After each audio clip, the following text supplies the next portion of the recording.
Today's wine of the month is the lineage, and the two grapes that go into this blend are actually directly related to one another. It actually goes back a little bit further. They're related to Pinot Noir. So the two grapes that are in the lineage are Pinot Blanc and Pinot Gris, which are both sort of mutations of Pinot Noir. So we'll start with the Pinot Noir just to kind of get a baseline of the parent varietal, if you will. So Pinot Noir is a grape that is very old. There's a long history of this in northern France, and this is a grape that has a really strong tendency to mutate in the vineyard. So you'll see sometimes these Pinot Noir grapes, they'll mutate a little and give you different clones that give you different flavor characteristics, and then sometimes they mutate to the point that they actually change color, which is kind of crazy, but very common with this varietal.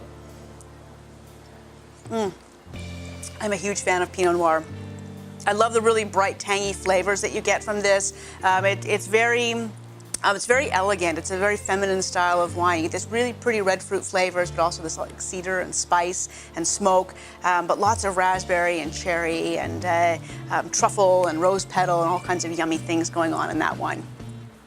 And so when it mutates and changes color, you end up with a Pinot Blanc. Blanc means white, but it also makes Pinot Gris. Gris means gray, which sounds a little strange when you're thinking about wine, but this is literally a pink skin grape. So it's kind of a cross between sort of Pinot Blanc and Pinot Noir. It's actually considered a chimeric grape varietal. Very geeky thing that I just learned, but the results are really quite interesting. Pinot Blanc can sometimes be very, very neutral, very delicate, very subtle, whereas Pinot Gris can be very aromatic and very luscious. You get a lot more of these melon flavors and really juicy apple and stone fruit, things like peaches and apricots. This is so delicious, really classic Pinot Gris. It's very aromatic and it has all those kind of melon and stone fruit flavors that I was mentioning. Another little fact for you, Pinot Gris, Pinot Grigio are the exact same thing. Gris is French for gray, Grigio is Italian for gray. So you can guess right there exactly where those styles of wines are coming from. Typically, Pinot Grigios are made in a style that are very neutral.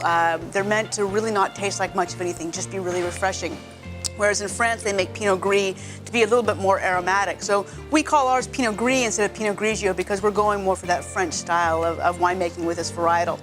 So now I'm going to go on to our lineage, and this is the month that we're rolling out super cool new tasting sheets. And so this is the first time I will have tasted this wine, and I'm going to go ahead and do the tasting for this and take the notes that we're going to use on our tasting sheets this month. Wow, it's really aromatic.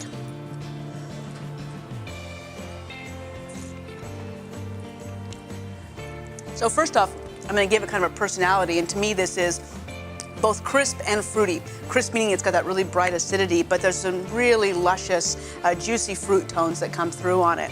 And the fruits that I get off of this, I get that yellow apple, kind of like a golden delicious apple. Also pear, same thing, kind of those like yellow or brown pears. It's very, very juicy. It's almost like pear cider. I also get that stone fruit, but it's almost more like white peach as opposed to something more intense like apricots. And it's also a little bit perfumey and really subtle, sort of like white flowers, a little bit of lily, a little more delicate on that side.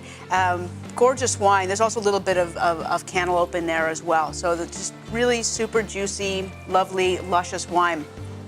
So the other components that are in this that we like to talk about is the structure, and this is sort of what it kind of tells you where the wine fits in the world of other wines that we offer at Cooper's Hawk. So with this wine, when we talk about the structure, we're looking at things like the sweetness, and this is a dry wine. It's not bone dry, just enough sweetness there that the fruit pops, but I wouldn't call this a sweet wine by any stretch.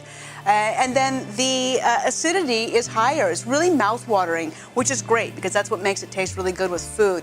So with this wine, I'd probably give it like a 3 or 4 out of 5 on the acidity. And then the alcohol is quite moderate. It's probably about medium alcohol, so it's got some richness that comes from that. And body is medium, a little bit lighter than medium. It's very juicy, but it's a little bit more of a lighter, very aromatic style of wine. Obviously, there's no tannin in the wine. There's only tannin found in red wines. But overall, this is a super yummy wine, and I cannot wait to try it with our chef rec this month. Cheers to Lineage.